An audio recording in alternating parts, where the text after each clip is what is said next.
നമസ്കാരം. തീപാറുന്ന മലകളെ കൊണ്ട് നിറഞ്ഞതാണ് തിരുവെഴുത്ത്. അബ്രഹാമിൻ്റെയും ഇസഹാക്കിൻ്റെയും അനുസരണത്തിൻ്റെ വെളിച്ചമുള്ള മോറിയ മലയിൽ അത് തുടങ്ങുന്നു. ഉൾക്കാഴ്ചയുടെ കത്തുന്ന മുൾപ്പടർപ്പുള്ള ഹോറേബിലെത്തുന്നു. ഉടമ്പടി കുന്നിൻ്റെ ശോഭയായി സീനായി, സത്യസന്ധതയുടെ കൊടുമുടിയായ കർമ്മേൽ. ഇങ്ങനെ എത്ര.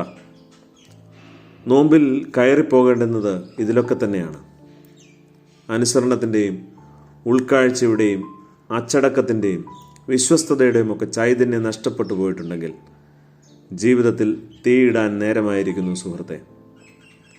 തമ്പുരാൻ തീയിടാനാണ് വന്നത് എന്നത് പറയാൻ മാത്രമല്ല, കുറേ മലകളെ കത്തിക്കുന്നുമുണ്ട്. സാത്താൻ ഉയർന്ന മലയിലേക്ക് അവനെ കൊണ്ടുപോയി. എന്നാലോ പ്രലോഭന മലയിൽ തിരുവചനത്തിൻ്റെ തീ വിതറി സാത്താനെ താൻ മുട്ടുകുത്തിക്കുന്നുണ്ട്. സത്യം വിളിച്ചു പറയാൻ ഒരു മലയിൽ കയറിയപ്പോൾ ചരിത്രം അതിനെ ഗിരിപ്രഭാഷണമെന്ന് വിളിച്ചു. താബോറിൽ പ്രാർത്ഥിക്കുവാൻ പോയപ്പോൾ മുഖത്തിൻ്റെ ഭാവം മാറി. ഒടുവിൽ അതിനെ വെളിച്ചത്തിൻ്റെ കുന്നാക്കി തീർത്തു. ഒലിവ് മലയിലാകട്ടെ തൻ്റെ വിയർപ്പ് രക്തത്തുള്ളികളായി വീണ് ആ തോട്ടത്തിൽ ദൈവത്തോടുള്ള അനുസരണത്തെ വീണ്ടും മുളപ്പിച്ചു.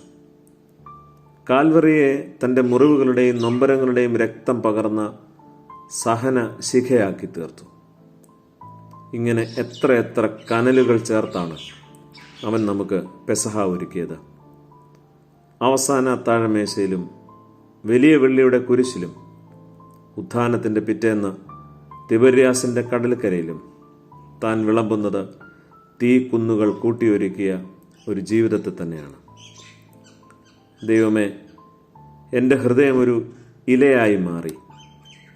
അനുതാപത്തിൽ അതൊന്ന് വാട്ടിയെടുത്ത് തമ്പുരാൻ വെച്ച് നീട്ടുന്ന ഈ വഴിച്ചോറിൽ നിന്ന് ഒരു വറ്റ് എൻ്റെ അവശേഷിക്കുന്ന യാത്രകൾക്ക് ഒരു പാഥേയമായി പൊതിഞ്ഞെടുക്കുവാൻ ഈ നോമ്പിലെങ്കിലും ആയിരുന്നെങ്കിൽ. നമസ്കാരം.